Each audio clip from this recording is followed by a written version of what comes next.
Eu espero que seja um momento muito proveitoso, assim como a gente já teve outros momentos aqui em sala, né? Como a gente sabe, a gente está tendo aulas remotas, né? São aulas de interação nesse momento de pandemia. O que a gente tem para oferta no momento são as aulas remotas, mas são aulas nos momentos instantâneos, né? São momentos como se a gente são aulas ao vivo, né? A gente não está presente no momento com vocês ali na sala de aula, mas são aulas remotas ao mesmo tempo em que nós estamos, no mesmo momento em que a gente está dando aula, vocês estão interagindo com a gente. Essa é uma grande prioridade do Pitágoras, que é a qualidade dos momentos de ensino. E, como esse semestre, eu fiquei incumbida de ministrar essa disciplina, que é Serviço Social na Educação. Eu peço a vocês, né, que a gente tenha, ao longo desse semestre, um momento de interação, um momento de troca de saberes, né, que seja uma disciplina gostosa de se trabalhar, né, que seja um momento de troca mesmo, não só um momento onde eu transmita conhecimento, onde eu fique falando o tempo inteiro, mas que, de fato, a troca aconteça, que a gente tenha a possibilidade de trocar o saber, de trocar o conhecimento, né, ao longo do curso desse semestre, tá? Tem gente que ainda não conseguiu entrar, infelizmente, né, pelo Teams não tá... teve algumas pessoas que ainda não estão conseguindo acesso, mas a gente vai ter que começar em função do nosso horário, que já está aí, né, já caminhou uns minutinhos, então a gente vai começar, tá bom? Então, pessoal, quando a gente fala serviço social na educação, né, a gente tem uma série de ideias, né? O que vem a ser o serviço social na educação? Por que é tão importante essa disciplina? Por que da gente estudar essa disciplina? Por que se trabalhar no curso de serviço social a temática educação, né? Todos nós entendemos, né, do serviço social que a educação é um dos setores, pode ser um dos espaços socioocupacionais de intervenção do serviço social. Ela é uma política pública, a educação.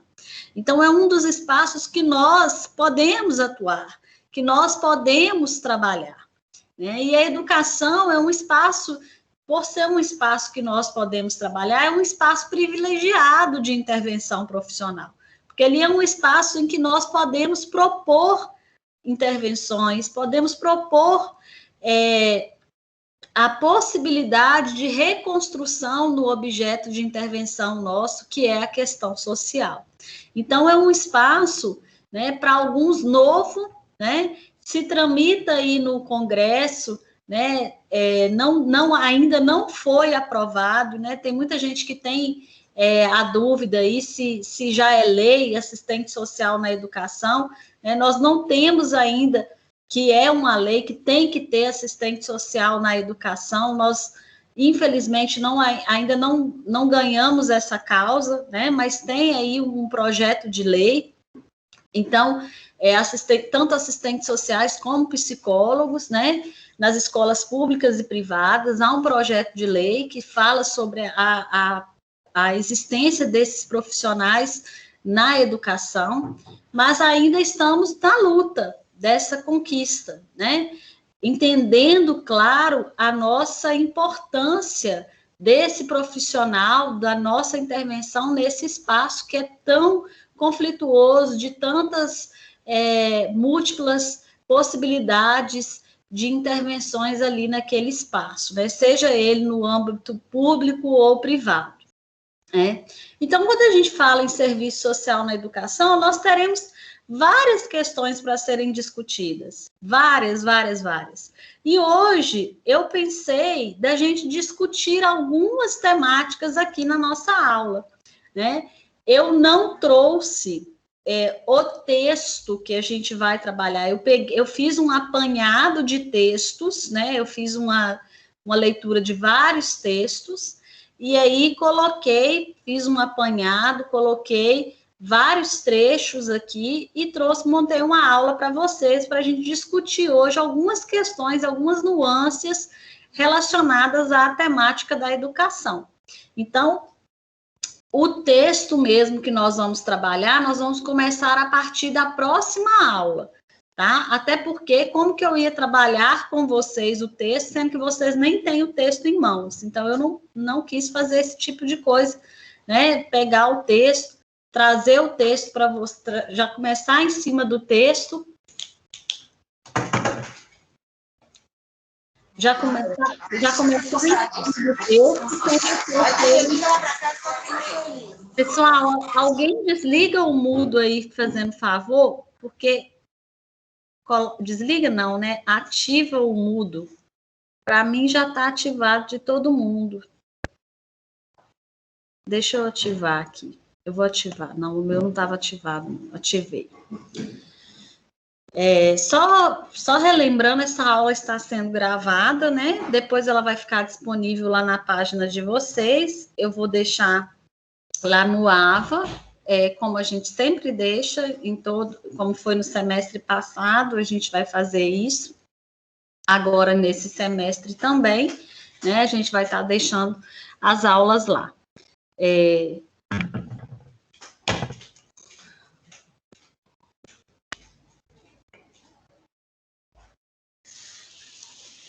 Só estava tomando uma água aqui, que minha garganta está ficando seca.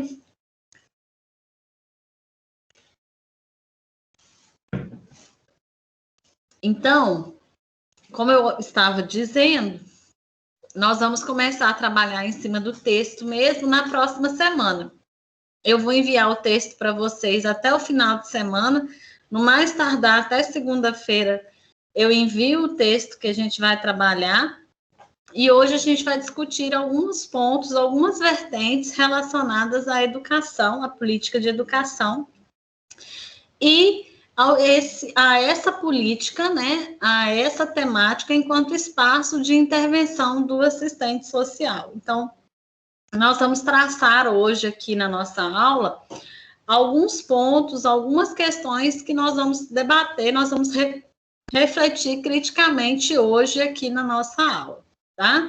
O texto mesmo nós vamos trabalhar a partir da próxima aula.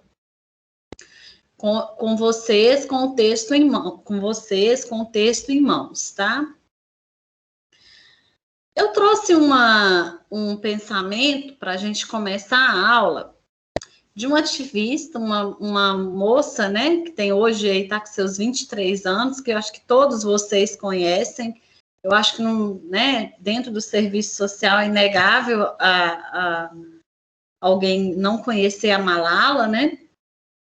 É uma ativista feminista, uma lutadora pela causa da educação, a mais nova ganhadora do Prêmio Nobel da Paz no ano de 2014, ganhou por volta de seus 16, 17 anos, e Malala ficou conhecida no mundo inteiro por lutar para estudar, né? Foi atingida por querer estudar.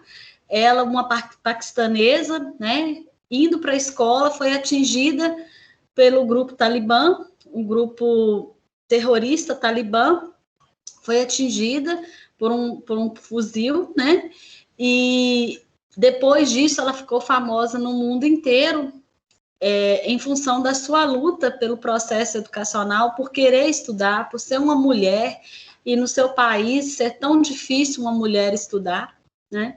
E ela foi ganhadora do Prêmio Nobel da Paz em 2014, né? Por toda a sua luta. Haja vista toda a sua luta, toda a sua história de garra em função da educação.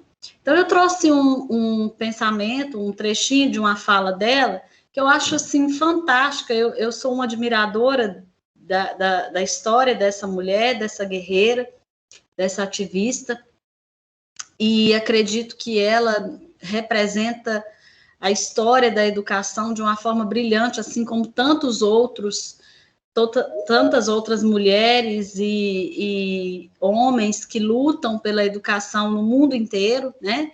Mas aí eu achei interessante a gente começar a aula com um pensamentozinho dela, com uma fala dela. Vamos pegar os nossos livros e canetas. Eles são nossas armas mais poderosas. Uma criança, um professor, uma caneta e um livro podem mudar o mundo. A educação é a única solução.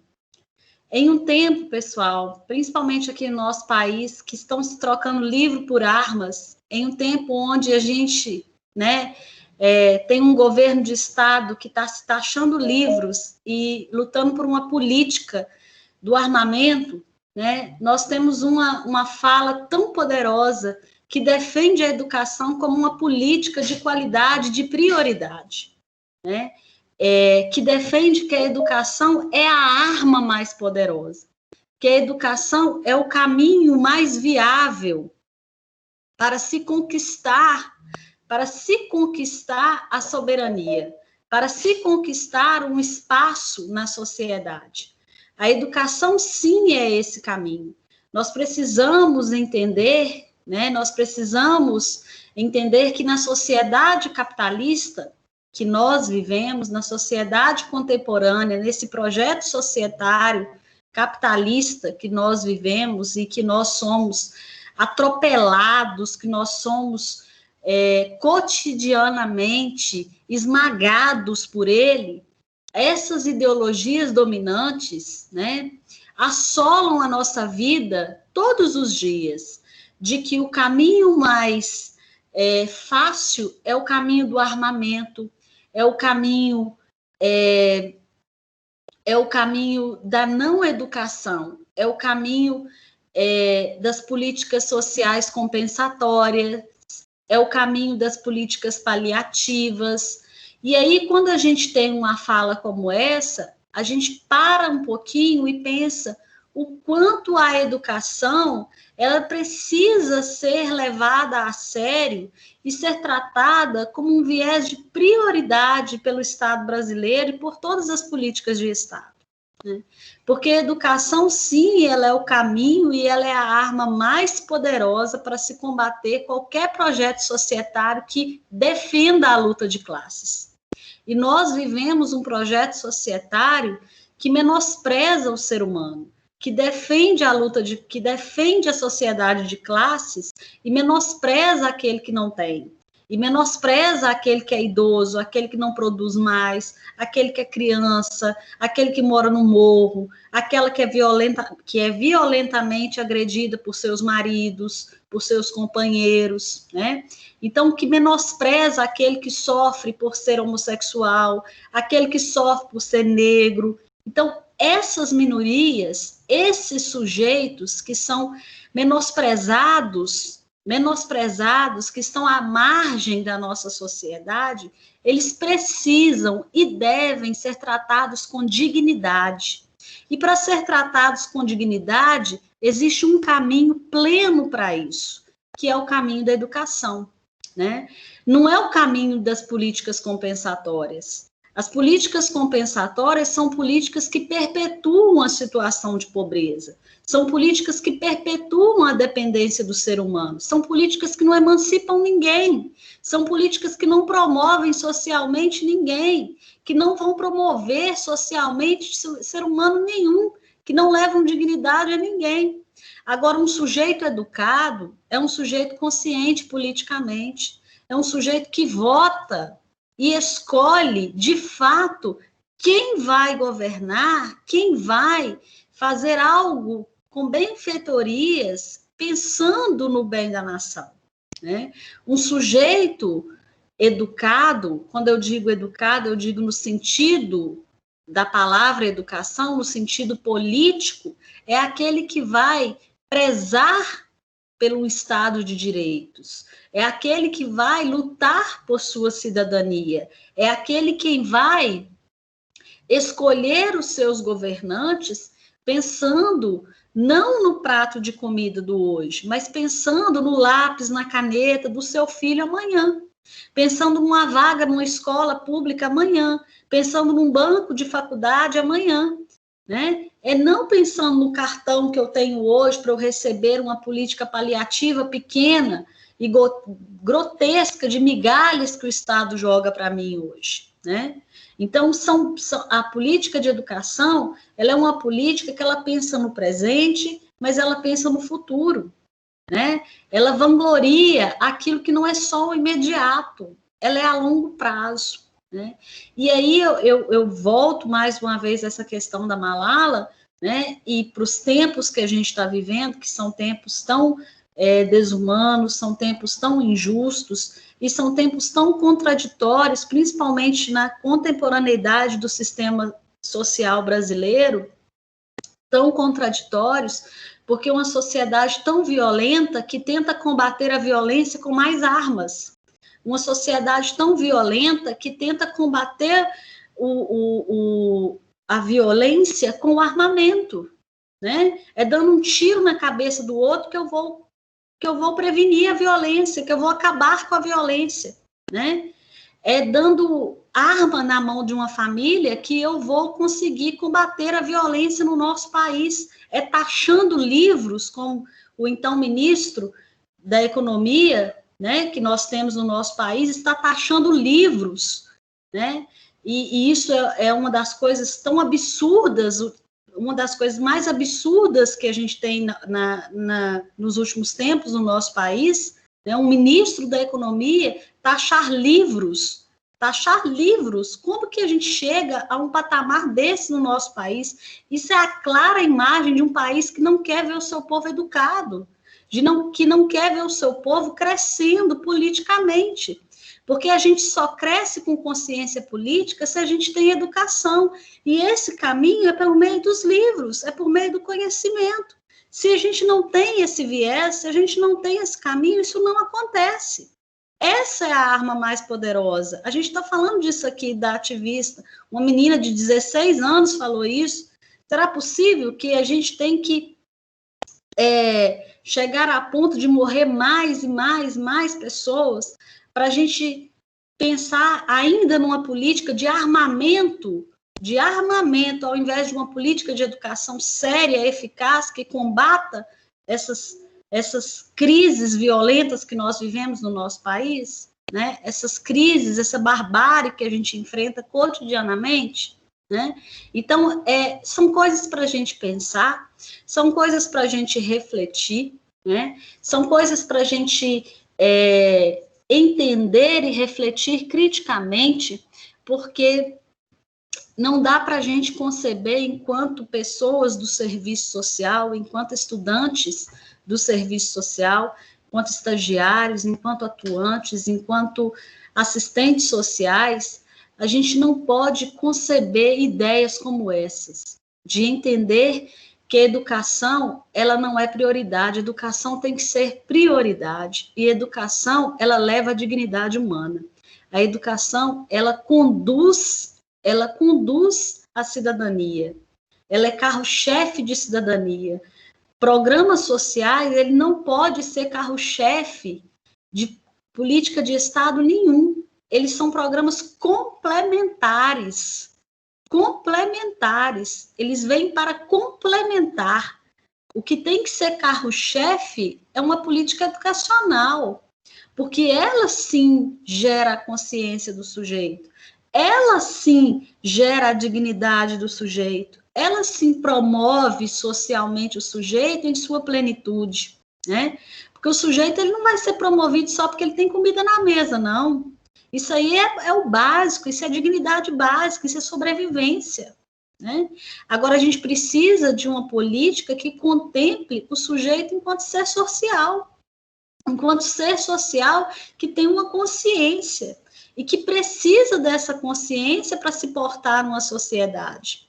Já dizia Marx, né?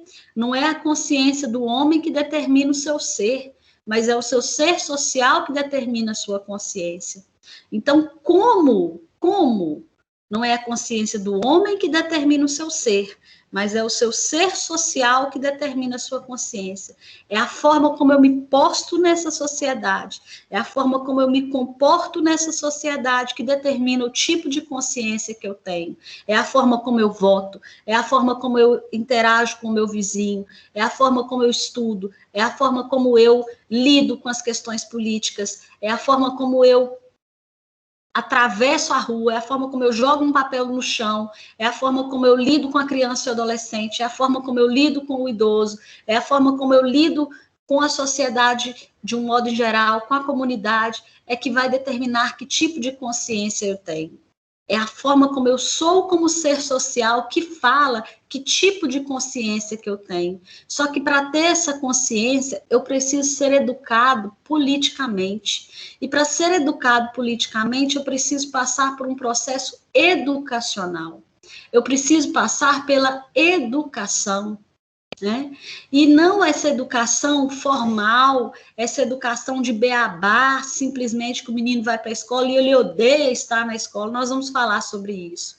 Né? O menino vai para a escola, chega lá, aprende o beabá e ele não está nem aí para aquilo, porque a escola forma ele para ele passar de ano, mas não educa ele para a vida. Não educa ele para questões macros, apenas para questões micro, né? São questões que são deixadas para os pais ensinar apenas, né? Transfere-se para uma responsabilidade, enquanto ela tem que ser conjunta, partilhada, compartilhada, né?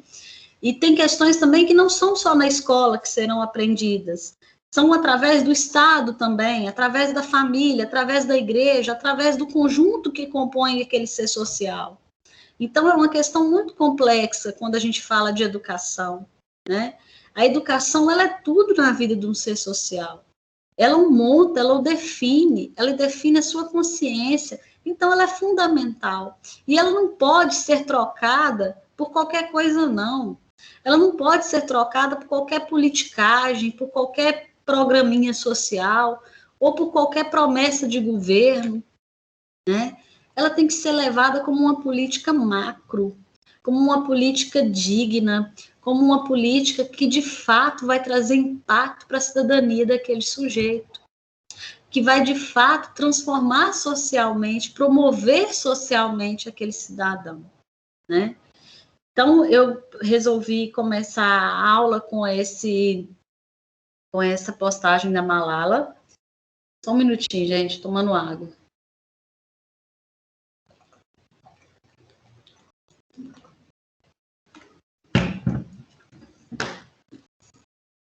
Resolvi começar porque eu acho que ela é extremamente aplicável nos momentos que a gente vive no mundo hoje, né? Ela é muito peculiar ao momento que a gente enfrenta no Brasil, principalmente, né? Pela política do governo de Estado que a gente tem, infelizmente, pela adoção das medidas que o atual governo apresenta para a gente, principalmente quando se fala em educação e armamento, né? Então, por não entender ainda que a arma mais poderosa que nós temos é a educação, é o processo educacional, né? Então, eu achei pertinente, considerei pertinente a gente começar a aula, abrir a aula com essa discussão. Depois a gente vai ter um momento, tá? Para a gente falar, para vocês também colocarem a opinião aí de vocês. Daqui a pouquinho eu vou parar e vou deixar a palavra aberta para vocês, tá? Então, vamos lá.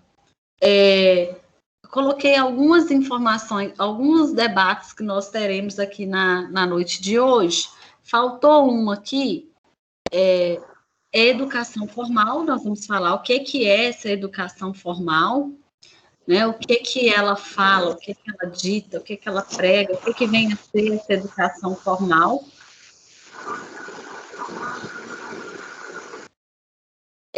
Vamos falar também da educação emancipadora, né? Como que é essa educação emancipadora? Vamos falar da educação e os reflexos do capitalismo. Não está aqui, mas é porque eu esqueci de colocar como tópico aqui de discussão, mas eu estou vendo aqui agora que faltou, mas eu lembro que está na discussão aqui de hoje, nós vamos fazer. E vamos falar também da atuação do assistente social na política de educação. Como que é esse espaço de trabalho para a gente? Qual que é a importância desse espaço socioocupacional de trabalho para o assistente social e quais são as implicações que esse espaço de trabalho traz para a nossa profissão, quais são os limites, as possibilidades, os desafios que estão postos para a gente enquanto profissional frente a essa temática, frente a essa política pública. Então, vamos começar com o primeiro ponto da discussão aí, que traz para a gente, que é sobre a educação formal. Quando a gente fala assim, educação formal, a gente já tem uma ideia do que seja, né? Do que vem a ser a chamada educação formal. Né? Se a gente analisar pelo senso das nossas palavras, no senso popular, no senso comum, a gente vai falar que é aquela educação, né, formalizada ali na escola, né, aquela educação que é com as matrizes escolares, né, aquela educação, ou às vezes a educação de dentro de casa, que está ali pai, mãe, ou a família, da forma como ela se é composta, né, aquela educação formalizada, aquela educação que não foge das regras, né, enfim. Então, o que o material traz de discussão para a gente, que acrescenta as nossas ideias enquanto educação formal, né? Que a educação formal, ela não é capaz, por si só, de fornecer uma alternativa emancipadora radical. Então, a educação formal, essa educação que não foge das regras, uma educação que é traçada naqueles ditames conservadores, naqueles ditames que não acrescenta consciência política a ninguém, há uma educação formal que não abre as possibilidades, que não amplia o conhecimento aos sujeitos sociais. O que o material está nos colocando? Que ela não fornece, né? Ela não é capaz de fornecer emancipação para ninguém. Ninguém emancipa-se com esse tipo de educação. Ninguém sai do seu espaço, do seu mundinho com esse tipo de educação. Ele vai ser aquele sujeito ali a vida inteira, com aquela educação formal que ele recebeu, aquela educação que não tem consciência política, que não mostra para ele as peculiaridades do mundo numa perspectiva de totalidade, numa perspectiva reflexiva crítica. O sujeito vai continuar a ser a mesma pessoa. Vamos pensar você, eu, Amanda, vocês, alunos, cada um aqui. No dia que vocês chegaram para fazer serviço social, vocês eram uma pessoa, cada um aqui tinha uma forma de pensar. Eu tenho certeza absoluta que vocês acrescentaram e muito depois que vocês fizeram serviço social. Vocês podem até não concordar com tudo que é falado aqui na sala de aula, mas vocês começaram a pensar, ou pelo menos ver as coisas e entenderam as coisas de uma forma diferente, viram que tem uma outra forma de pensar. Vocês viram que não é só aquele mundo como vocês achavam que era, porque vocês viram que há outras formas de pensar e de conceber esse mundo, que não é aquele mundinho bonito, romântico, como a gente viu quando era lá na escola, como era lá na nossa família e etc. Vocês tiveram uma ideia de reflexões críticas jamais vistas. Eu falo por mim, Amanda, né? Eu fui educada, criada numa família que nunca me deu a possibilidade de enxergar as coisas, né? Com todas as possibilidades maravilhosas que eu tive na minha família, de ver as coisas tais como o serviço social me mostrou. Por quê? Porque também não tiveram a chance de ver. Não tiveram essa oportunidade. Né? Eu fui ver essas coisas no serviço social. Entender a sociedade capitalista, né? Porque a escola me mostrou? Também não, porque na escola eu estudava história dentro daqueles ditames lá, sem criticidade nenhuma, sem visão de totalidade alguma, né? Eu sabia o que tinha acontecido na Revolução Russa porque eu tinha que decorar para fazer a prova. Eu sabia o que tinha acontecido na queda da Bastilha porque eu tinha que saber para fazer a prova. Do contrário, eu não sabia nada, eu sabia o que tinha acontecido na ditadura militar, porque eu tinha que fazer a prova, porque eu tinha que fazer um trabalho, eu precisava entregar e pronto, acabou. Né? Mas eu passei a ver com mais profundidade, ter uma visão de totalidade, ter essa reflexão crítica, quando eu entrei para o serviço social no ano de 2002, quando eu entrei para a faculdade, que minha visão ampliou, né, que eu saí daquela educação formal e eu tive a oportunidade de ir para uma educação que me emancipou enquanto sujeito social.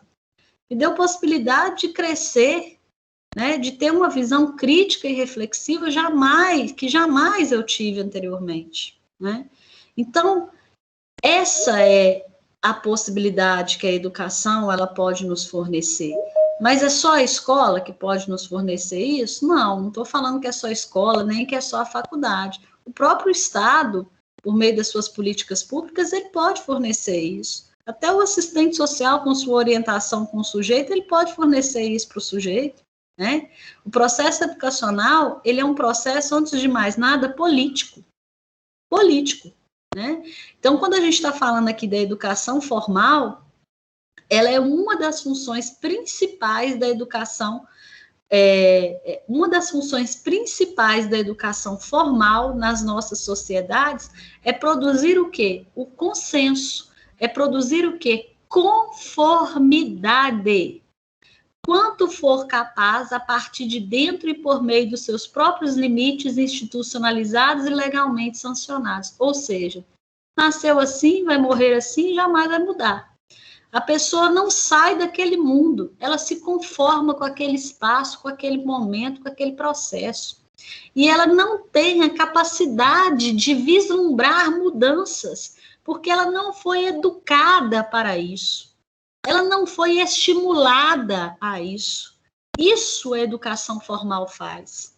A educação formal, ela não corta as amarras do sujeito, ela, pelo contrário, ela prende o sujeito. Ela prende, ela amarra, ela não desamarra, ela não estimula ninguém, ela não estimula o sujeito a pensar, o sujeito a ter consciência crítica, reflexiva, a ele viajar, a ele ir longe, né? Eu vou falar uma coisa para vocês que eu achei interessantíssimo. Esses dias eu vendo na internet, eu olhando Instagram, indiquei para uma amiga minha que tem filha, né? Tem filha pequenininha. Falei, olha, por favor, compra isso para sua filha, porque se você não comprar, eu vou comprar. Eu achei a coisa mais fantástica do mundo. Histórias de princesas feministas. Histórias reais, mas contadas como se fossem princesas. Joana d'Arc, a Malala, mas contadas como se fossem princesas. E com o livro todo ilustradinho, todo bonito, sabe? Todo bonito. Tem um Instagram feito disso. E para a menina crescer ouvindo histórias reais. Para que ela saiba que as mulheres existem, que as mulheres são reais. Né? Que ninguém é princesa que fica lá num castelo esperando o príncipe encantado. Um dia ele chegar, ele levantar a espada e falar te amo. Nada dessas porcariadas, nada disso. Né? Que existe, que as mulheres são reais, são lutadoras, elas existem. Né? E isso para ensinar a criança desde cedo, para ela ir vendo essas coisas. Olha que fantástico. Eu achei isso de uma nobreza tão fantástica. Eu falei, compra, que se você não comprar, eu vou comprar. Eu achei maravilhoso. Ela falou, não, Amanda, eu já estou seguindo. Já até fiz encomenda para ela. Eu falei, que ótimo. Eu achei fantástico, achei fantástico. Isso é o quê? Isso é processo educacional, isso é educação libertadora, emancipadora. Isso não é educação formal. A educação formal é aquela que te prende, é aquela que te amarra, é aquela que não te dá a possibilidade do crescimento, é aquela que a gente está acostumado a ver, né? Então, é muito triste a gente... É muito triste a gente ver que na nossa sociedade, que no nosso país, o que a gente mais tem são os modelos formais de educação. Eles são os que mais prevalecem.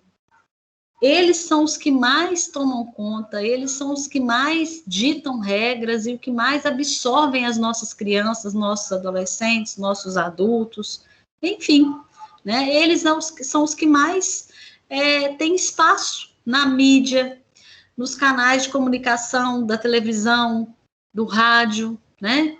Infelizmente. Então, a educação formal, ainda sobre ela, né? Esperar da sociedade mercantilizada. Qual que é a sociedade mercantilizada? É a sociedade capitalista. É a sociedade que vive do dinheiro, que vive do poder. É a sociedade, ainda ontem eu falei para os alunos, né? Qual que é a sociedade hegemônica? A sociedade hegemônica é a sociedade capitalista. Hegemônico quer dizer poder, quer dizer poderoso. Então, quem que é hegemônica? É o capitalismo, é a sociedade capitalista. Ela é a que tem a hegemonia, ela é a que tem o poder que vigora nessa sociedade que a gente vive, né? Então, esperar da sociedade mercantilizada uma sanção ativa ou mesmo mera tolerância de um mandato que estimule as instituições de educação formal e abraçar plenamente a grande tarefa histórica do nosso tempo, olha que interessante que a autora coloca, né? Ou seja, tarefa de romper com essa lógica capitalista, com a lógica do capital, no interesse da sobrevivência humana, seria um grande milagre. Esperar dessa sociedade que a gente vive, essa sociedade capitalista, essa sociedade mercantil, essa sociedade hegemônica, esperar dela uma reviravolta, esperar dela uma forma de que as pessoas sejam educadas politicamente, de que haja uma controvérsia, de que haja uma reforma no sistema educacional, que ele deixe de ter uma educação formal, é um milagre. Só se for por meio de um milagre. É isso que o texto está colocando para a gente. Porque não pensem que essa reviravolta vai sair dessa sociedade capitalista. Mas nunca. Nunca. Porque ela vive disso. Ela vive da nossa ignorância. Ela vive da nossa abaixar a cabeça, sermos obedientes, sermos de bom grado a todos os ditames que ela impõe e sermos inconscientes politicamente. Porque isso é interessante, isso é viável para essa sociedade e para esse Estado burguês, né? Isso é muito viável, é muito interessante. É por isso que também no âmbito educacional, as soluções não podem ser formais. Óbvio que não. No âmbito educacional, elas devem ser essenciais, elas devem ser de qualidade, elas devem ser libertadoras, elas devem ter visão de totalidade. Olha aqui abaixo a palavra totalidade. Elas devem ter visão de totalidade. A educação é política de totalidade. O sujeito ele tem que ser contemplado quando ele passa por um processo educacional, ele tem que ter totalidade. Ele não pode ser um sujeito aniquilado, amarrado a ter uma visão única com uma viseira. Ele não pode, porque assim ele vai estar preso a uma educação formal, uma educação que não liberta, uma educação que amarra, uma educação que não permite com que ele tenha uma visão crítica do mundo. Ele vai estar sempre preso àquilo que o amarra, àquilo que prende, àquilo que aprisiona, àquilo que não faz com que ele tenha consciência de ser social.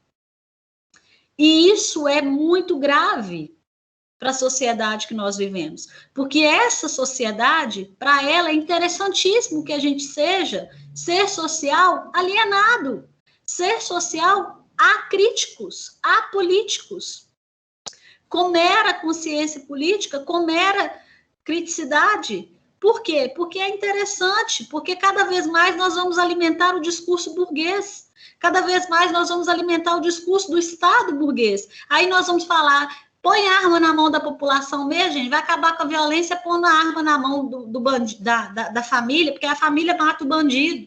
E assim mata todo mundo mata todo mundo, e a gente vai viver bem. Cada um matando todo mundo, ótimo, acabou.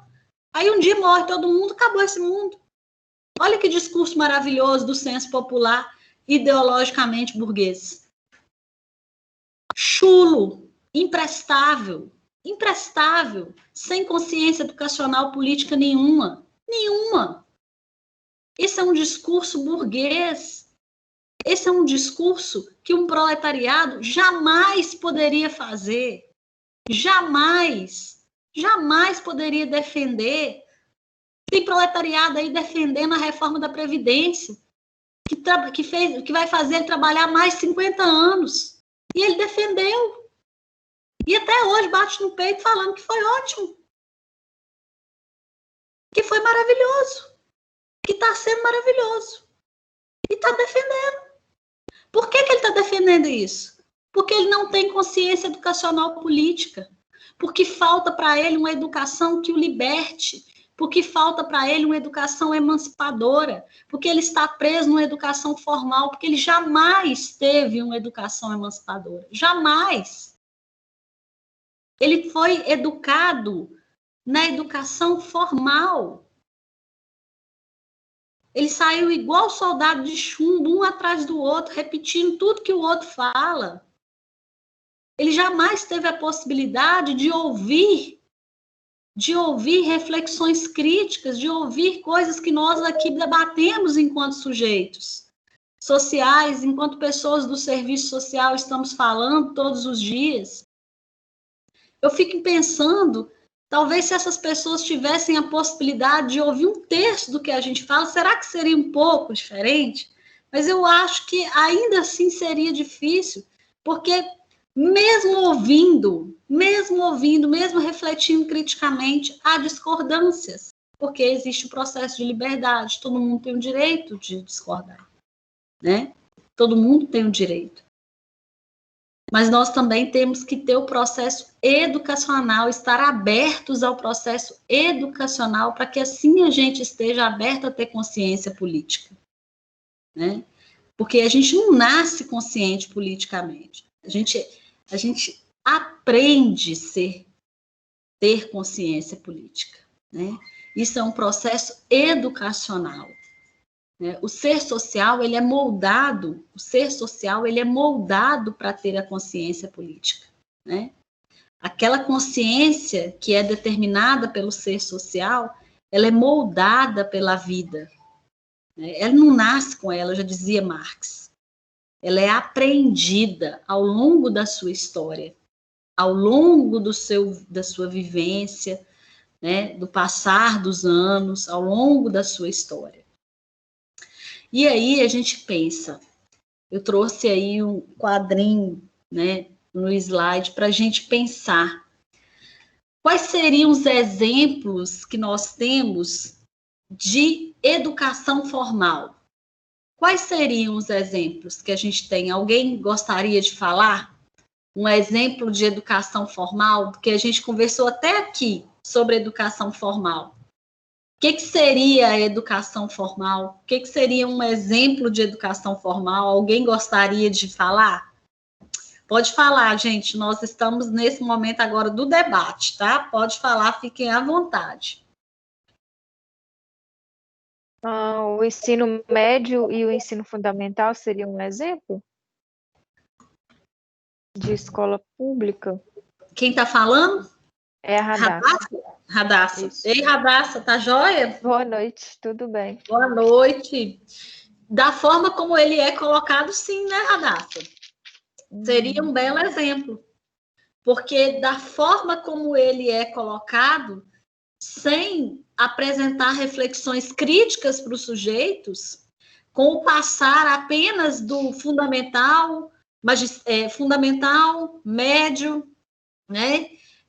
O aluno vai passando por cada fase da escola, e cada fase só por cumprir uma tabela, por cumprir um projeto pedagógico, sem que esse projeto pedagógico, muitas vezes, enriqueça enquanto ser social a vida daquele sujeito, né? Aquele projeto pedagógico ali, ele prevê uma série de disciplinas, mas muitas vezes aquele projeto pedagógico não prevê uma disciplina que acrescente para a sua vida. Verdade. Né? Ele não acrescenta disciplinas políticas, não acrescenta disciplinas sociais. Gente, e nós temos um exemplo tão nítido do que o Estado quer para a nossa sociedade, que foi a proposta de banir as disciplinas de sociologia e filosofia do ensino. De banir. Por que banir sociologia e filosofia do ensino? Para não deixar o povo pensar. São justamente as duas disciplinas que mais falam da sociedade, que mais fazem o sujeito pensar sobre consciência política. Vocês lembram disso? Eu não estou falando abobrinha aqui, eu estou falando coisa que aconteceu agora, recentemente, de banir do ensino médio. Não é algo que não aconteceu, aconteceu. Disciplinas que são cobradas no Enem, inclusive. Né? Isso é gravíssimo, isso é sério, isso compromete e muito os nossos jovens, e muito, né? Mais alguém, pessoal, sem ser a Radassa? Amanda, então, assim, nós tivemos educação formal, né? É, da educação formal, Armstrong.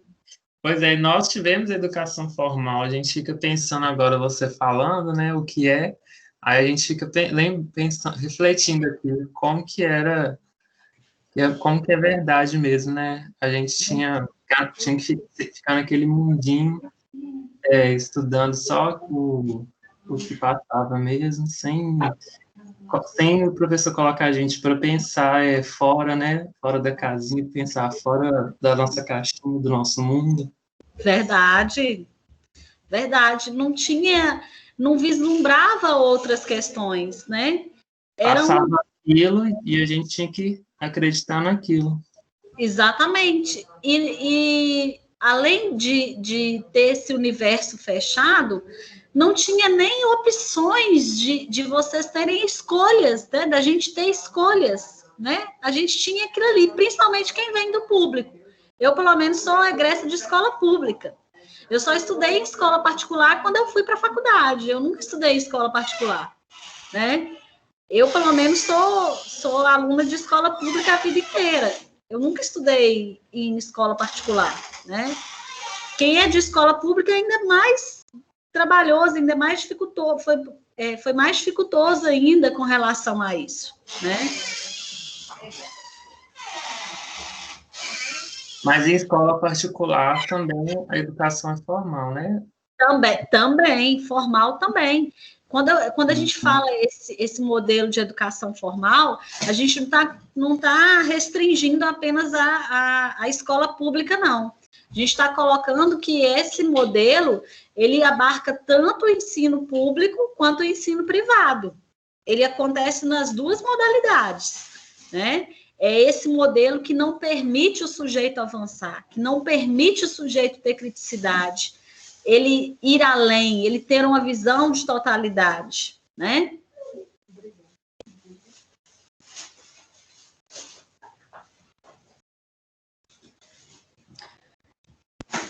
Mais alguém, pessoal?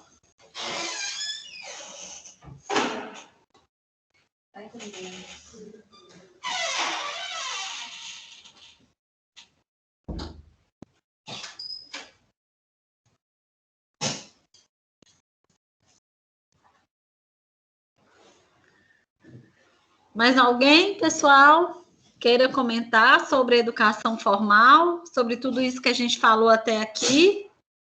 Ou tá tranquilo? Tem alguma parte que eu falei aí que vocês queiram acrescentar, queiram, né, ou se opor, ou queiram fazer algum comentário? Ou tá tranquilo?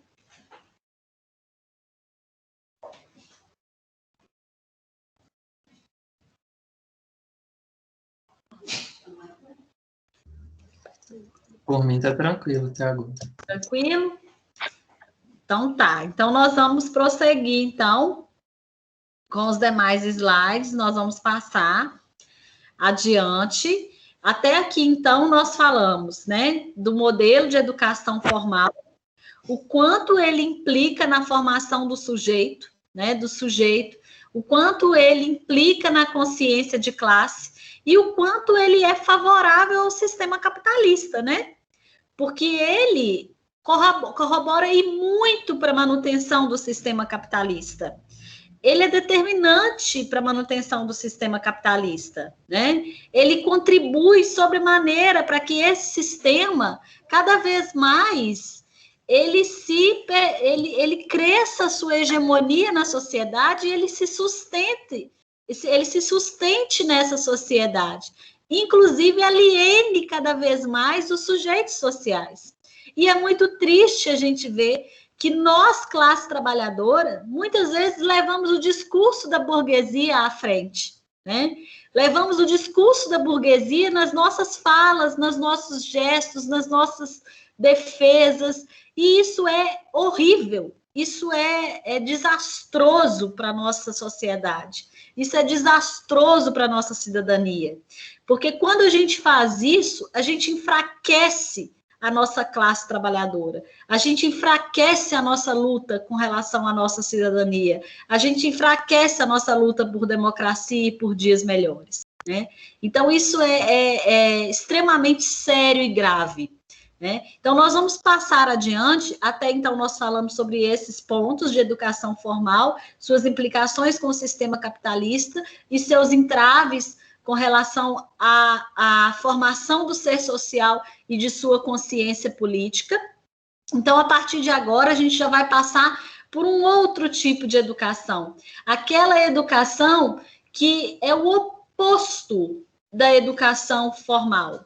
Aquele tipo de educação que todos nós deveríamos passar, que todos nós, desde lá do ensino fundamental, desde pequenininhos, nós deveríamos ter acesso, né? Porque essa educação aqui é aquela que faz o sujeito crescer socialmente, que faz a promoção social acontecer, que emancipa os sujeitos sociais, que corrobora para a dignidade humana, que faz com que o sujeito social ele cresça enquanto cidadão, que ele entenda o que é cidadania, que ele entenda o que é democracia e que ele entenda com todas as letras possíveis, o que é um voto, né? Na hora dele estar lá decidindo o desenrolar do seu país, ele ir lá e ter consciência para fazer aquilo, né? Então, isso é fundamental, isso é extremamente importante e decisivo, né? Quando a gente fala de educação emancipadora, nós estamos falando de uma educação que gera consciência política, nós estamos falando de uma educação que gera consciência social, nós estamos falando de uma educação que compõe o ser social e que determina quem ele é, que determina a consciência, o tipo de consciência que esse ser social tem, que esse sujeito tem, né? E que vai determinar a consciência política desse ser social. Então, nós vamos lá ver como que é essa educação emancipadora, o que ela pode promover, o que ela traz para a nossa sociedade, o que ela contribui para o processo educacional. Só um minutinho que eu estou tomando uma aguinha aqui e a gente já fala.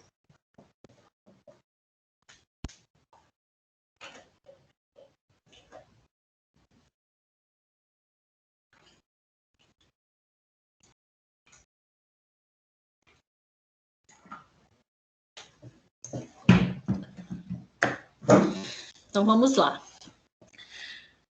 Se a educação sob o prisma do capital se converte em um conjunto de práticas sociais que contribuem para a internalização dos consensos necessários à reprodução ampliada deste sistema metabólico, qual que é o sistema metabólico? É o sistema capitalista, tá? sistema metabólico capitalista, também, e a partir dessa dinâmica, é que se instauram as possibilidades de construção histórica de uma educação emancipadora. O que está querendo dizer aqui?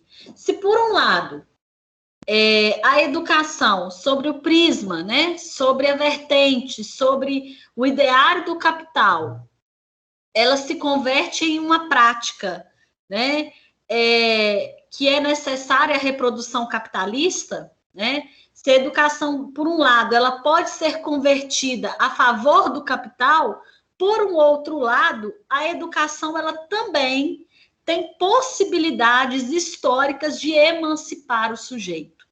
Então, se por um lado ela é de acordo com os ditames do capital, contraditoriamente, nesse mesmo processo, ela pode ser possibilidade de emancipação dos sujeitos sociais. Ela é condição histórica de emancipação dos sujeitos sociais. Prova disso somos nós que estamos aqui refletindo, debatendo condições que jamais seriam possíveis se não fosse a nossa consciência de classe. Se não fosse a consciência de classe de pensadores, de autores, de pessoas que discutiram anteriormente e nos deram a possibilidade de estarmos aqui hoje falando sobre isso, né? Então, classe trabalhadora que lutou, que deu o seu sangue, muitas vezes deu a sua vida, para que hoje a gente pudesse estar aqui discutindo uma política de educação enquanto forma de emancipação social. Então, a gente tem, né, se por um lado ela é forma de manutenção do sistema capitalista, de outro lado, ela também é condição histórica de emancipação dos sujeitos sociais, cujas condições dependem de quê? De um processo de universalização do trabalho e da educação como atividade autorrealizadora, ou seja, a educação ela tem que realizar o sujeito humano, ela precisa ser autorrealizadora, o sujeito ele precisa se realizar enquanto ser social, através do processo educacional. Então, eu, Amanda, enquanto sujeito, através da educação, eu preciso me promover enquanto ser humano, eu preciso me realizar enquanto ser humano, eu preciso crescer enquanto ser humano. Isso é educação emancipadora. Isso é o que a educação emancipadora faz com o sujeito, né?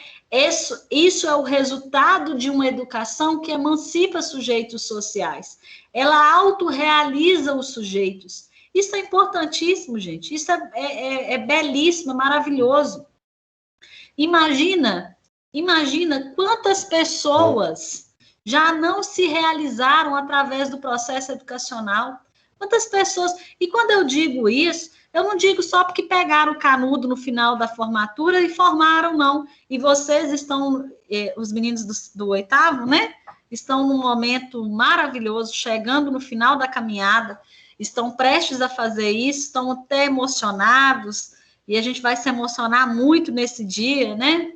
Vocês estão pertinhos de pegar o canudo, de pegar o diploma e fazer isso, essa autorrealização que o processo educacional promove, que ele faz, que ele, né, ele fomenta isso no ser humano. E quando eu digo isso, não é só porque você encostou no diploma, não é só porque você pegou o diploma e é um assistente social, é tudo que esse processo educacional fez com você. É o tanto que ele te transformou enquanto ser humano. É a medida que ele te fez crescer enquanto sujeito social, né? Porque você não é mais a mesma, você não é mais o mesmo. Do dia que você chegou nessa faculdade até hoje, você não é mais a mesma pessoa. Eu tenho certeza disso. Gente, eu tenho absoluta certeza, eu falo isso com segurança. Porque eu sei que o serviço social, que o curso de serviço social, ele muda vidas. E o curso de serviço social, através dessa formação educacional, eu falo com tranquilidade e com segurança para falar. É um processo que mexe com todo mundo. Muda, a educação muda a vida dos sujeitos, os sujeitos se autorrealizam. Foi assim comigo, foi assim com os meus colegas de turma, é assim com as pessoas que eu vejo formando, é assim com as pessoas que eu sei que se realizam com as suas profissões, quando se realizam nos processos educacionais. Gente, quantas pessoas que vocês conhecem que mudaram completamente depois que começaram a fazer um curso? Seja ele superior, seja ele técnico, seja uma capacitação que seja, a pessoa muda, porque o processo educacional, ele é transformador. Ele muda a vida do sujeito, não tem como. Não tem como. A educação, ela é transformadora. Por isso que essa política, ela tem que ser vangloriada. Ela precisa ser política de primazia no governo, em qualquer governo. Em qualquer política de Estado, ela precisa ser política de primazia, carro-chefe, porque ela muda os sujeitos, ela muda o ser social, ela transforma consciências, né? Ela empodera as pessoas ficam empoderadas, autorrealizadas, e isso é maravilhoso. Isso é maravilhoso. Imagina quantas pessoas não teriam a capacidade de passar pelo que vocês estão passando hoje, pelo que eu passei um dia e passo todos os dias, porque todos os dias que eu dou aula, ou que eu sento para me preparar para dar uma aula, eu me realizo, porque eu sei que eu estou crescendo enquanto ser humano, estudando mais, né? O processo educacional é isso, é você crescer enquanto ser humano, você cresce com aquilo ali, você se promove socialmente, né? Essa troca que acontece aqui com a gente na sala de aula, né? Por mais que esteja nesse momento remoto, isso é crescimento, né? A gente está trocando saberes, isso aqui é uma coisa divina, é uma troca fantástica, porque a gente está crescendo socialmente, a gente está se autorrealizando, cada um da sua forma, lógico, né? Cada um da sua maneira, cada um no seu tempo, cada um no seu espaço, cada um da sua forma, do seu jeitinho, mas nós estamos crescendo por meio do processo educacional, porque isso é possível. Agora, isso é possível se nós tivermos a educação emancipadora. Emancipadora, né? E é para essa emancipação que nós, enquanto assistentes sociais, temos que trabalhar e batalhar. E é para essa educação que nós temos que todos os dias lutar e defender, né? E das nossas intervenções, no cotidiano de trabalho, né? Enquanto educadores políticos que somos, porque enquanto assistentes sociais também somos educadores políticos, né? Quando a gente faz uma orientação para um sujeito de um determinado direito, quando a gente encaminha para um serviço e orienta, aquilo é educação política. Quando a gente está ali orientando um benefício, quando a gente está ali orientando um serviço, quando a gente está ali orientando que não deu certo, vai na promotoria, isso é educação política, né? Isso é educação que pode mudar vidas, que pode transformar, que pode emancipar. Isso é fantástico. É fantástico, né? Caminhando, então, falamos assim, trata-se, antes de tudo, a educação emancipadora, de uma tarefa histórica. Olha que interessante, é histórico, então ele é dialético, é histórico, não é de ontem, não é de hoje, é histórico, é dialético, é transformador, é movimento, né? Protagonizada por sujeitos políticos que compõem uma classe e precisam forjar processos de autoconsciência. Olha só a importância da educação emancipadora. Ela trabalha com a autoconsciência a partir da ação política. Então, ela toca o dedo na ferida política. Ela trabalha com a autoconsciência política dos sujeitos sociais. Não é aquela educação que ignora a política, que ignora as determinações políticas e os contextos sociais. Não é esse tipo de educação. Pelo contrário, ela olha com totalidade, né? produz uma contra-hegemonia. Porque quem que é a hegemonia? É o sistema capitalista. Então, ela produz uma contra-hegemonia, ela é contra o sistema capitalista, que atravessa todos os domínios da vida social, que impregne os modos de vida dos sujeitos singulares e sociais, as instituições educacionais e todas as demais. Então, ela passa todos os percalços, ela passa as instituições, sejam elas de ensino, sejam elas religiosas, sejam elas familiares, ela passa todas as instituições, passa por elas todas. A educação emancipadora não tem que acontecer só lá dentro da escola, não.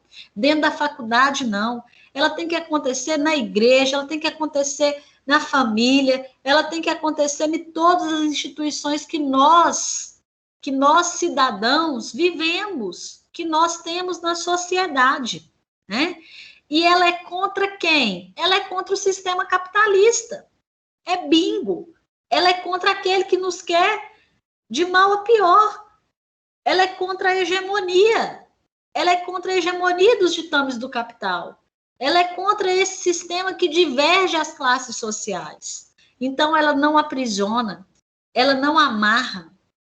Pelo contrário, ela cada vez mais liberta os sujeitos sociais e ela coloca para que esse sujeito social, coloca nas mãos desse sujeito social a liberdade para que ele pense, para que ele tenha autoconsciência, para que ele apreenda os ditames dessa sociedade capitalista, para que ele tenha autoconsciência política. Por esta razão, uma educação de caráter emancipador, ao mesmo tempo em que não prescinde da educação escolarizada, não se limita de forma alguma a ela. Ou seja, como eu acabei de dizer, então ela não prescinde, não necessariamente ela tem que ter de escola, né? Não necessariamente é escola, e não necessariamente ela precisa da escola para sobreviver. A educação emancipadora não quer dizer que para ela acontecer precisa só da escola.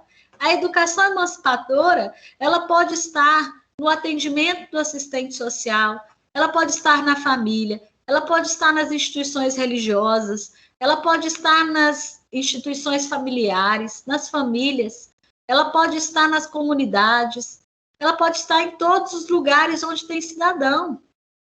Basta haver movimento histórico para isso acontecer, né? Basta que haja um movimento. Eu não dei o exemplo aqui do livro infantil de uma criança, para que ela veja as princesas, que são princesas feministas, histórias reais, para a criança aprender, para que ela perceba que existem mulheres lutadoras reais que são de verdadeiras princesas e rainhas. Eu não dei um exemplo aqui? Olha só, a criança vai crescer, desde pequenininha ela vai ser educada, entendendo que mulheres, né, são reais. Elas são lutadoras, elas determinam histórias e seu tempo, elas fazem seu tempo e suas histórias. Elas são as verdadeiras princesas. Olha que interessante essa questão, né, que eu coloquei aqui. Então, é por aí que a educação emancipadora ela pode acontecer nos diferentes segmentos e espaços, né? O Mesaros, que é um autor, vai colocar que, por exemplo, né, ele destaca que uma transformação social e emancipadora é inconcebível sem uma concreta e ativa contribuição da educação no seu sentido amplo. Contudo, nos alerta para o fato de uma educação para além do capital. Não pode funcionar suspensa no ar. Então, Mesaros vai colocar para a gente que uma transformação social emancipadora e radical é inconcebível sem uma concreta e ativa contribuição da educação no seu sentido macro, amplo, no seu sentido de totalidade. Nós já falamos aqui da educação na perspectiva de totalidade.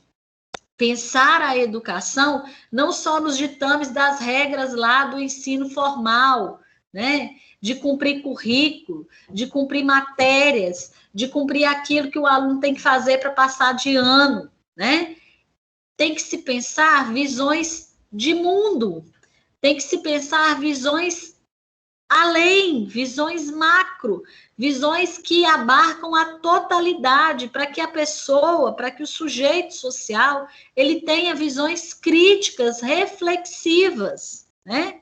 E isso não se dá de forma nenhuma desatrelado das ideias capitalistas, né? A pessoa precisa entender que existe uma sociedade capitalista, né?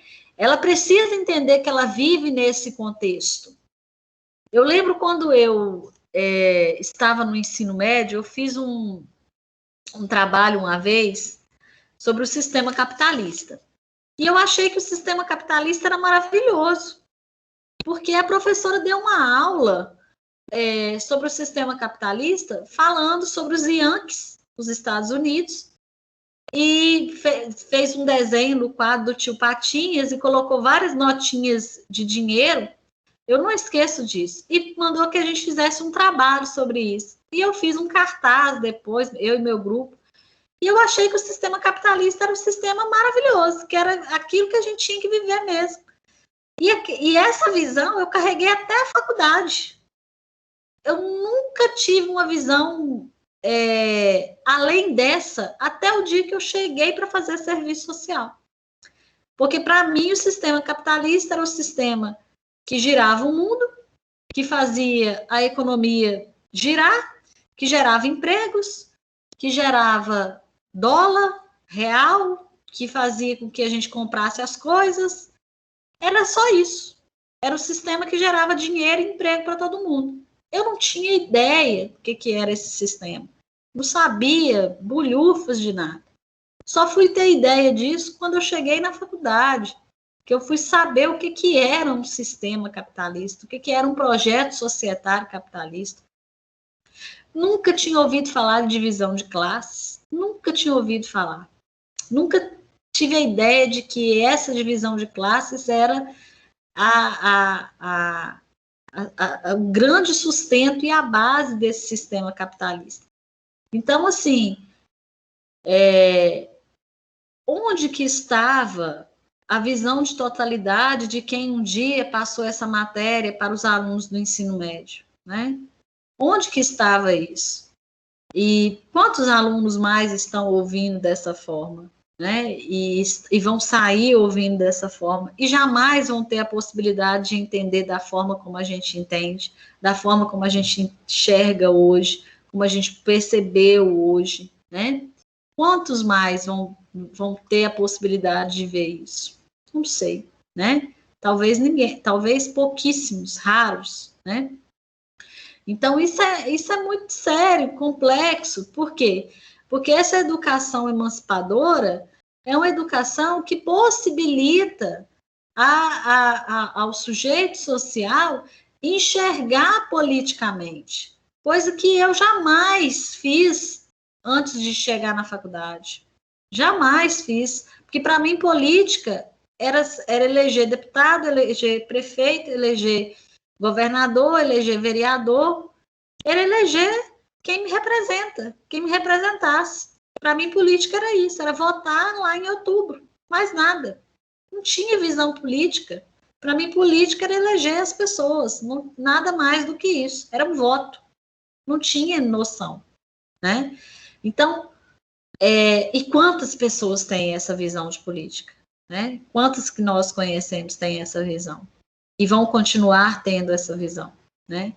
E vão continuar porque é interessante para o Estado que isso continue, né? Porque isso faz com que o Estado permaneça dessa forma como ele se propõe a fazer e ofertar políticas públicas, né? Então, vamos falar um pouquinho agora, depois que a gente passou aí da educação formal, passamos da educação emancipadora. Agora nós vamos falar da atuação do assistente social junto à política de educação, né? Esse espaço aí, que para alguns é um espaço novo, mas alguns autores vão falar que esse não é um espaço novo, isso existe desde os primórdios da nossa profissão, lá na década de 30. Nossa profissão nasce nos anos 30, né? E desde os primórdios da nossa profissão, alguns profissionais já são chamados a atuar com as políticas educacionais, seja diretamente nas escolas ou para intervir nas questões escolares, por meio dos chamamentos dos juízes, das políticas de saúde, das políticas de assistência social, referente às questões educacionais. Então, nós vamos falar um pouquinho agora sobre esse trabalho do assistente social nessa política de educação, que nós já falamos um pouco aqui do que vem a ser a educação, né? Definimos o conceito de educação, agora nós vamos falar da educação enquanto espaço de trabalho para nós do serviço social.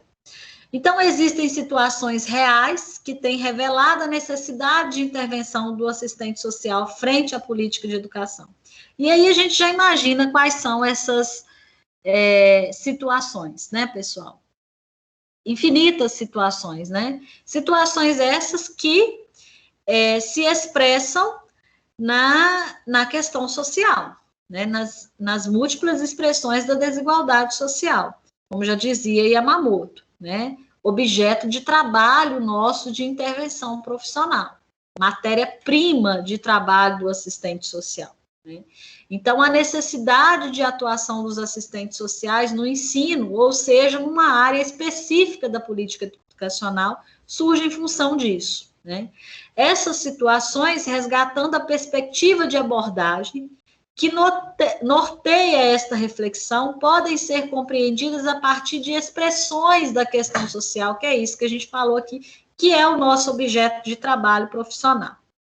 Em seu sentido mais amplo, já referido, assim como sua dimensão mais particular, a política educacional. Então, nós somos chamados tanto a atuar nas expressões da desigualdade social, que estão lá dentro da política educacional, como chamados a também a atuar como educadores políticos. Ou seja, no sentido da palavra educação, no seu sentido mais amplo, que foi esse que a gente trabalhou aqui agora. Trabalhar na educação como educadores políticos. Trabalhar numa perspectiva emancipadora.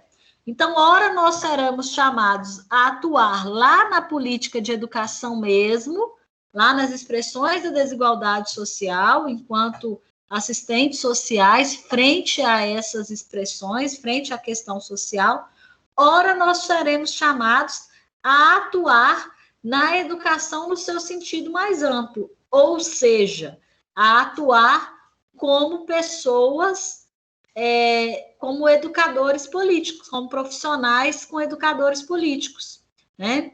Ou seja, trabalhar numa perspectiva de orientar os sujeitos, de orientar sobre cidadania, sobre consciência política, nesse sentido que a gente trabalhou aqui anteriormente. Aqui está pequenininho, mas eu espero que dê para todo mundo ver. Eu vou ter que abrir aqui no meu...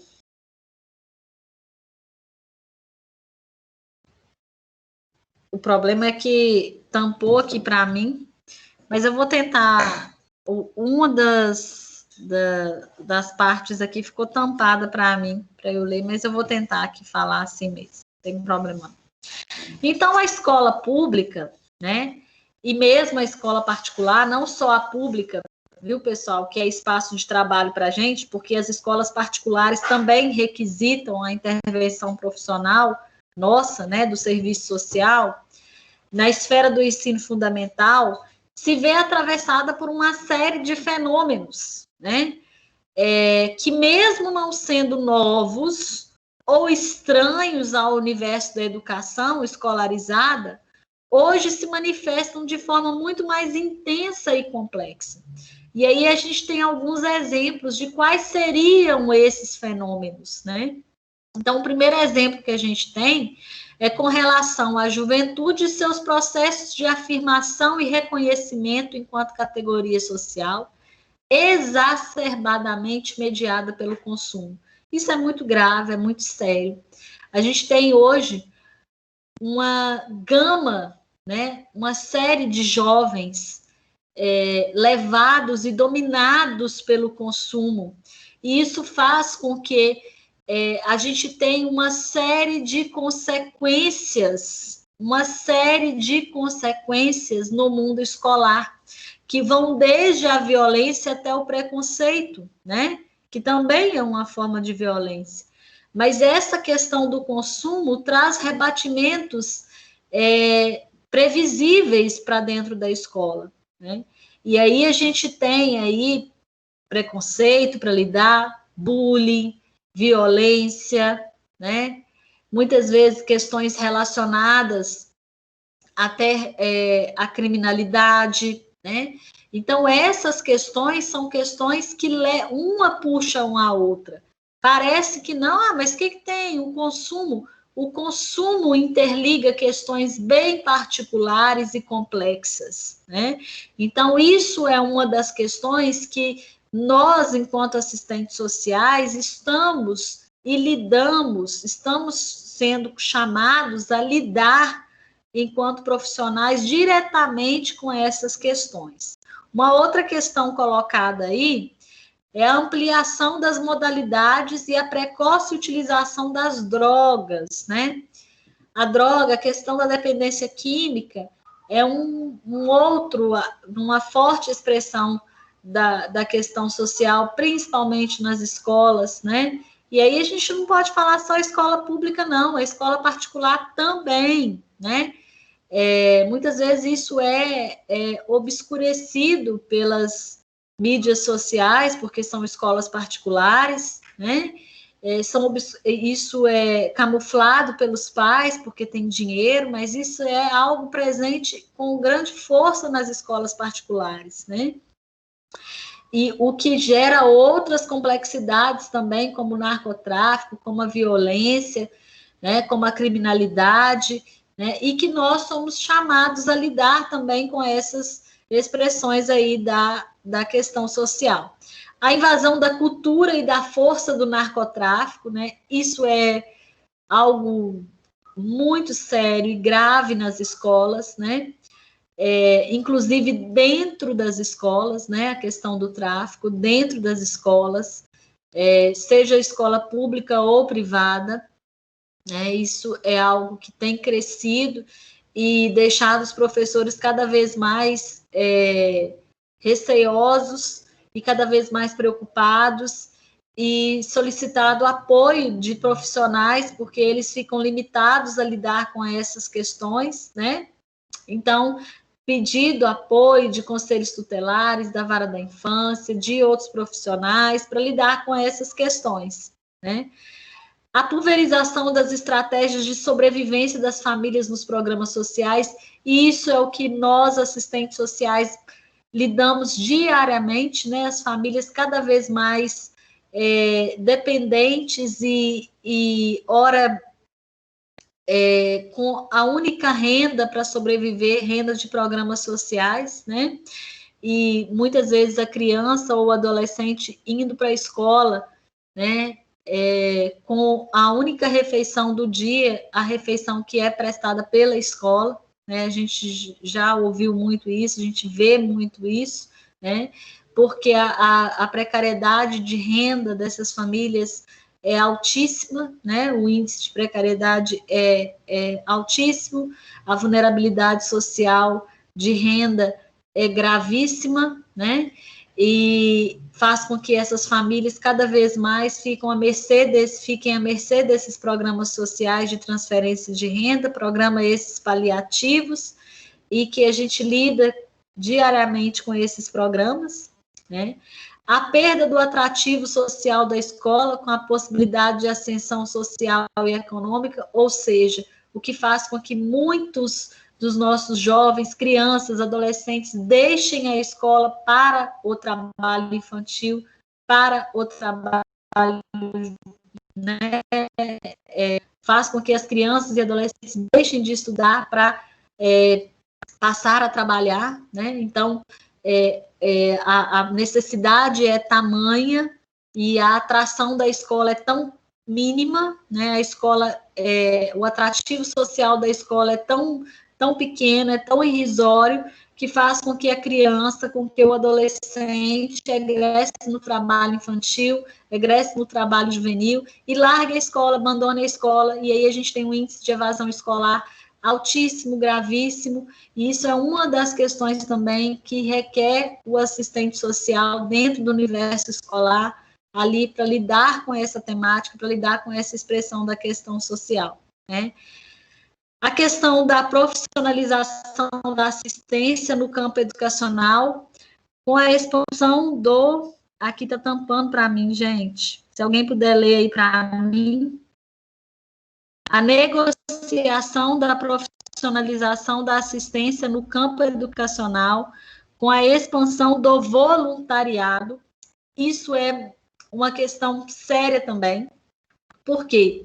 Porque faz com que muitas famílias, né, sejam convidadas a participarem de programas educacionais da escola como voluntários, como pessoas para ajudar no processo educacional, para ajudar na escola. Isso é uma das questões também que o assistente social ele é convidado, ele é chamado a lidar de frente com essa temática. E uma das questões, talvez, né, mais evidente, mais latente, que nós lidamos, que é a questão da gravidez na adolescência, né, que é uma das causas gravíssimas de abandono dos estudos, né, das meninas, e evasão escolar, isso gera evasão escolar, e uma série de outros complexos sociais que a gente sabe bem o que isso pode gerar, né? Então, todas essas questões aqui que foram levantadas pelo texto são questões que nós, enquanto assistentes sociais, vamos lidar no universo escolar, vamos lidar no universo desse espaço socioocupacional que é a política de educação, né? Nós, enquanto assistentes sociais. Agora, tem uma questão que é muito importante de ser levantada, né? Que o texto coloca para a gente, que o reconhecimento da presença desses elementos, dessas questões aqui que foram levantadas, né? Dessas múltiplas expressões da questão social que foram levantadas, que foram detalhadas, por si só, não constitui justificativa para a inserção do assistente social nesta área. E você vai me falar assim, uai, Amanda, então você está contradizendo o que você falou. Você acabou de falar que é importante ter o assistente social na educação, porque tem demanda para ele na educação. Aquilo ali são causas e demandas para que ele exista na educação.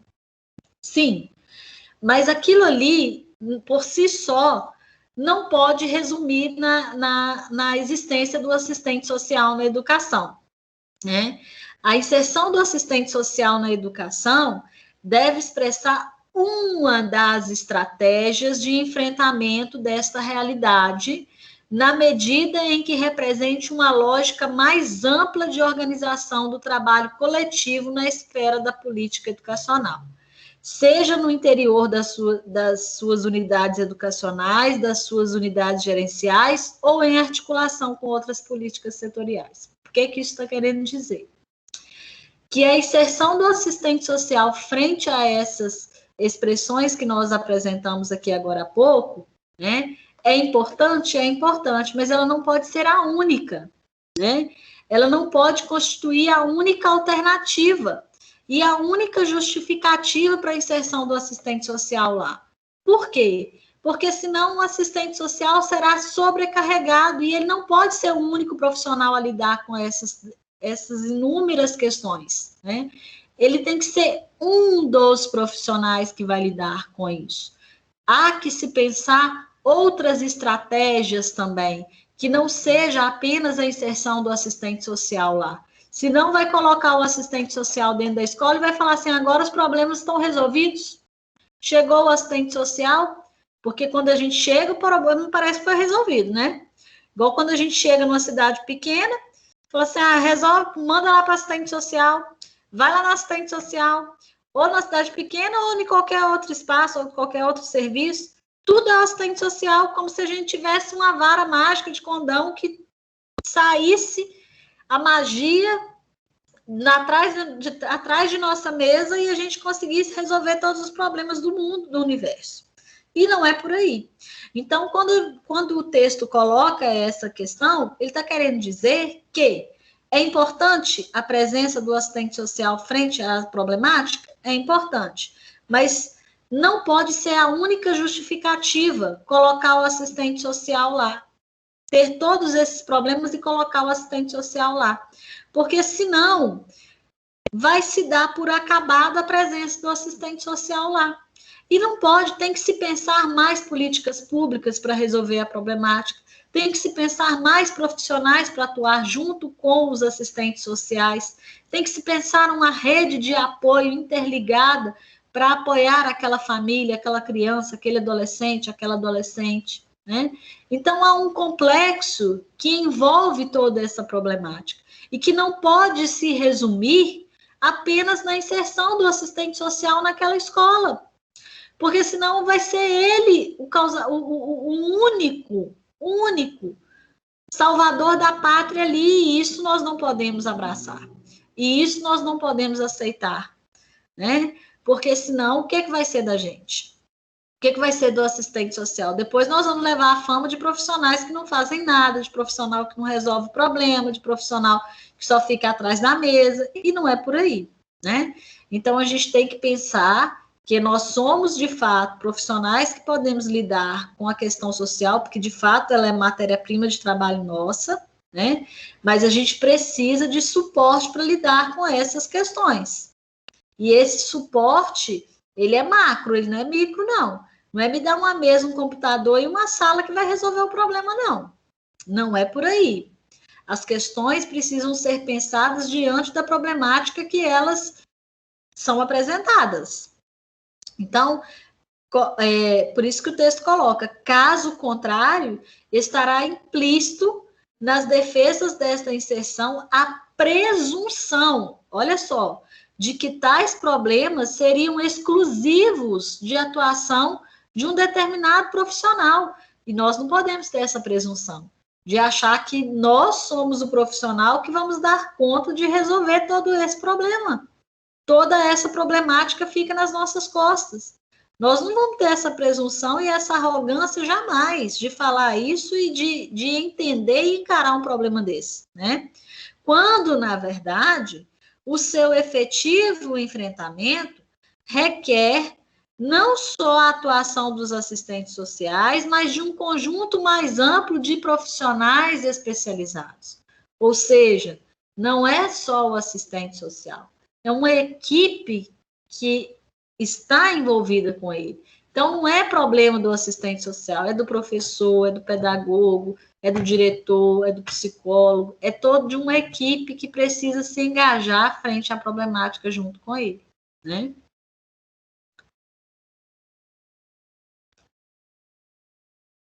Então, agora nós falamos sobre a atuação do assistente social na escola e das implicações que requer para esse profissional atuar na escola.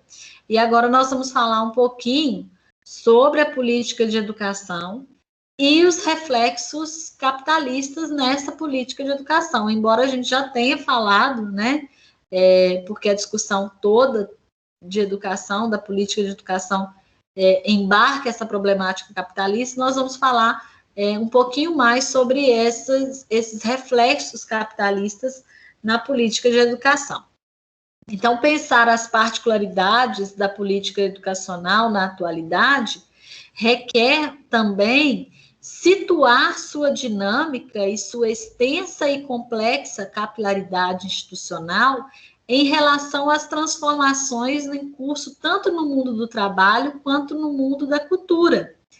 Quando a gente fala de educação, a gente pensa logo que o quê?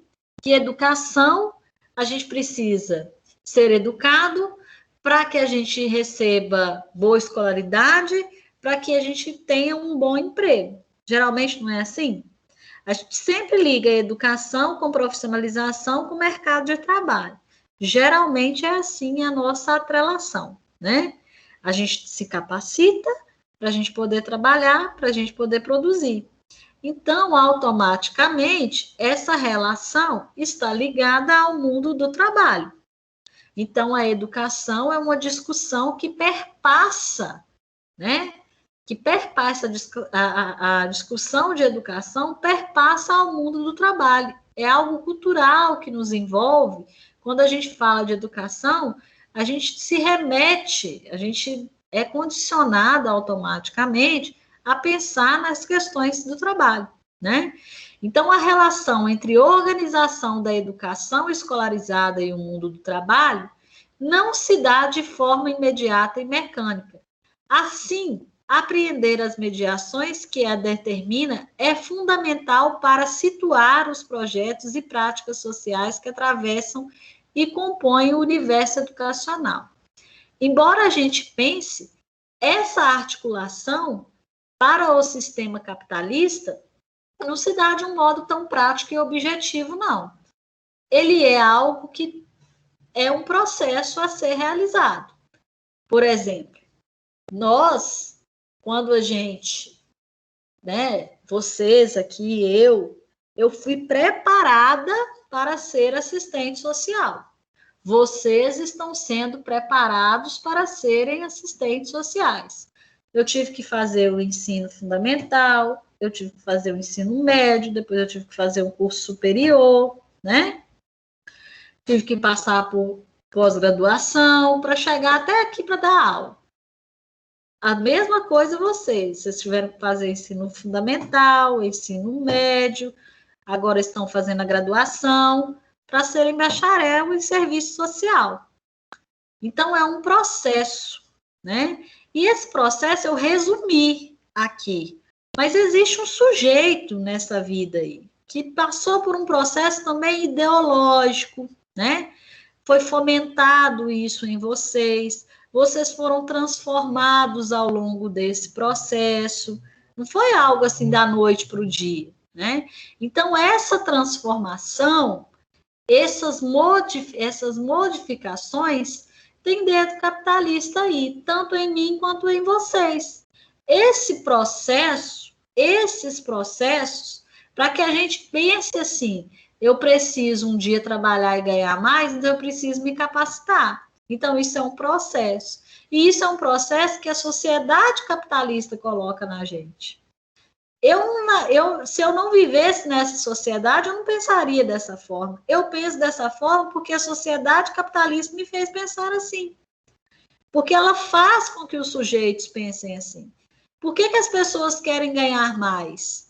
Porque elas querem ter uma qualidade de vida melhor, porque elas querem ter um carro melhor, porque elas querem comer melhor, viajar mais, né? Ter um computador melhor, ter um celular melhor, e etc, etc, etc.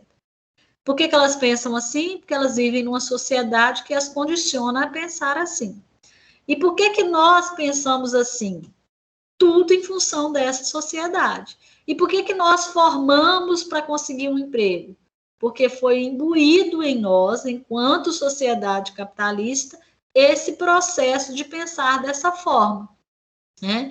Então, essa relação entre a organização escolarizada e o mundo do trabalho não é uma forma imediata e mecanizada, né? Isso foi um processo desenvolvido pela sociedade capitalista em todos nós, né?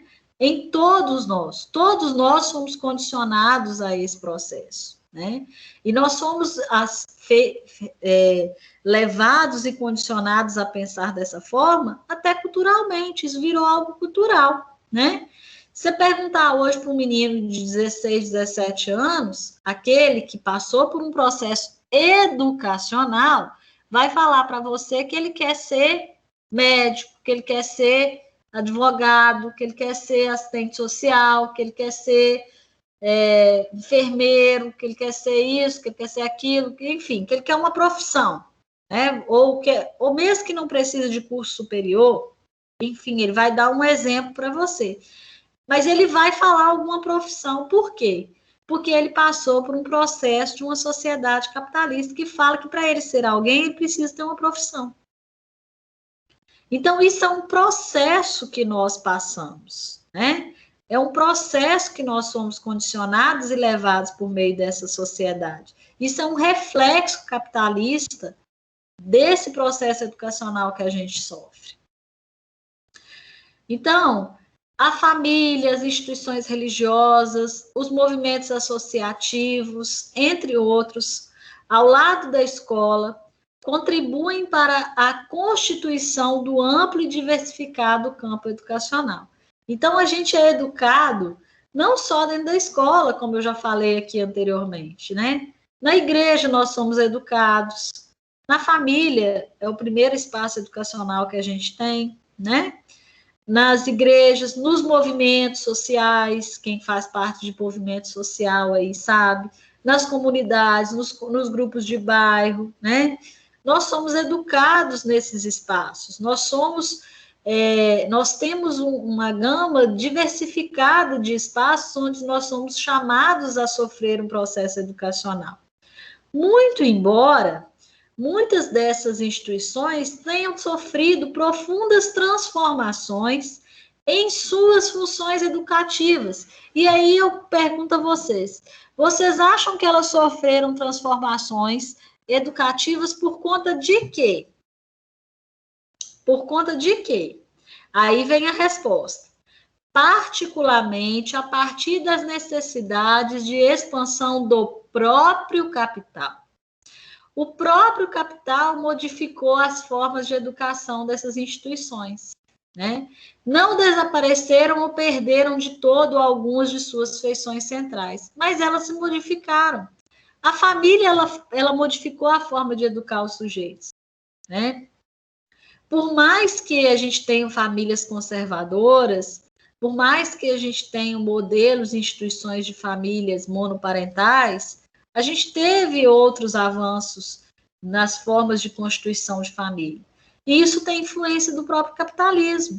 A própria instituição religiosa, ela também tem influência do capitalismo, seja ela católica ou protestante. Ela tem total influência do capitalismo.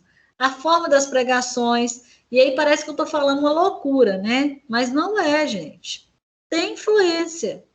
Tem influência. Isso é uma crítica que eu estou fazendo. Eu também tenho a minha religião, eu também professo a minha fé, mas eu sei enxergar e dividir as coisas. Para fazer essa crítica, eu consigo ainda ir na igreja e professar a minha fé.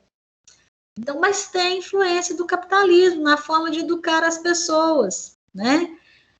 As instituições familiares, as instituições religiosas, os movimentos sociais têm influências do próprio capitalismo, tudo tem influência do capitalismo na forma de educar as pessoas. As instituições educacionais têm influência do capitalismo, né? Todas as instituições educacionais, sejam elas públicas ou privadas, têm influência do capitalismo, né? Tem a forma de organização do capitalismo, tem a forma de organização da sociedade capitalista, tem o dedo do capitalismo ali, né? Porque nós vivemos nesse sistema. Então, a gente sempre vai ter um reflexo dele. E aí eu trouxe um trechinho. Vocês já estão cansados, né? Acho que vocês já estão cansados porque eu estou falando demais, eu acho, né? Hoje, para ser a primeira aula, eu já falei a beça aqui, né? Já falei muito. Estou achando que vocês já devem estar bem cansados. Eu não vou me prolongar muito, não. Tá faltando pouco. Tem acho que uns 3 ou 4 slides. Vou passar eles para vocês e a gente encerra. Nós não vamos até... Daqui a pouquinho a gente encerra, tá? Vamos continuar aqui. Então, vamos lá. Aguenta firme aí, que hoje, por ser a primeira aula, vocês às vezes estão cansados, porque vocês estavam acostumados a estar curtindo as férias, mas aguenta firme aí, tá? Se precisarem falar alguma coisa, eu estou aqui à disposição. Então, olha só, o aparato legal e o desmantelamento dos direitos. Agora a gente vai falar um pouquinho sobre o que a gente tem de arcabouço legal que regulamenta os princípios da educação perante as legislações, né? Então, o direito à educação, de onde que ele vem, onde que ele está escrito, né? Então, eu trouxe um trechinho aqui para vocês, que fala assim: o direito à educação, bem como o direito ao acesso e permanência na escola, tem sido garantido por quem? Pela Constituição de 88, olha só, pela Constituição Cidadã, né? A nossa Carta Magna, que é a Constituição de 88, pelo ECA, que é o Estatuto da Criança e do Adolescente, que fala que toda criança tem direito à escola, inclusive a creches educacionais, né? Pela LDB, que é a Lei de Diretrizes Básicas da Educação, de 1996, dentre outras legislações. Essas aqui tem a Política Nacional de Educação também, mas essas daqui são os pilares, né? São as mais destacadas no âmbito da educação. Tendo como finalidade a formação do sujeito para o exercício da cidadania, preparação para o trabalho e sua participação na sociedade. Então, essas legislações são legislações importantíssimas, conquistas da classe trabalhadora, de total relevância quando a gente fala em processo educacional, quando a gente fala em política de educação. E se a gente tem hoje uma política de educação fomentada, organizada, né, ainda que a gente critique, ainda que a gente tenha as nossas queixas com relação a esse modelo de política de educação, né, é graças a essas legislações que nós temos, né, esse modelo de política, né, que a gente ainda tem a educação como uma política universal, né? Assim, a qualidade dos serviços prestados à população e, de modo especial, ao usuário da escola pública, tem como objetivo seu pleno desenvolvimento. Então, todo mundo tem direito à educação pública, né?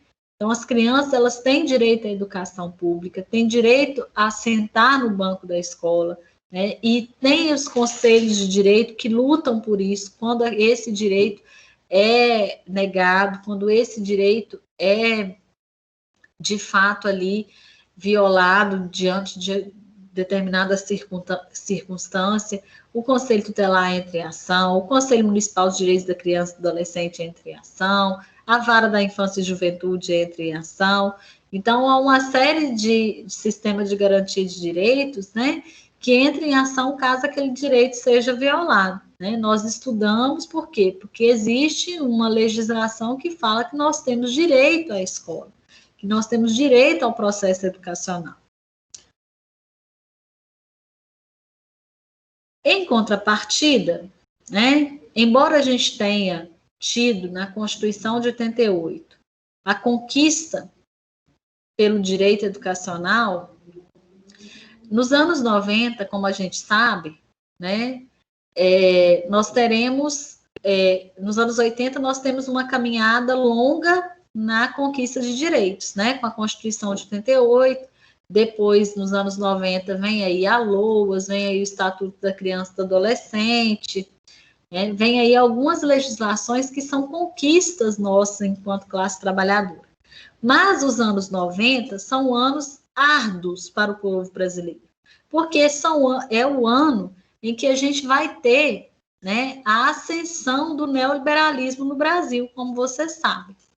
E essa década é uma década que vai ser marcada pelo Estado brasileiro, né? Esse autor aqui, Francisco de Oliveira, que é o autor que chama o Estado brasileiro de estado de mal-estar social. Então, ele vai falar que a partir dos anos 90, nós teremos, né, a ascensão de um estado de mal-estar social no Brasil, né?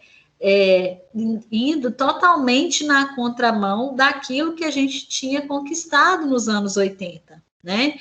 Então, nos anos 90, quando essas mesmas forças democráticas e populares buscam a construção do bem-estar social, vão se confrontar com quem? Com o neoliberalismo, iniciado nas décadas anteriores. Lembrando que o neoliberalismo nasce lá nos anos 80, no Consenso de Washington, nos Estados Unidos, e se expande para o resto do mundo, na América Latina, né? No Brasil, ele chega nos anos 90.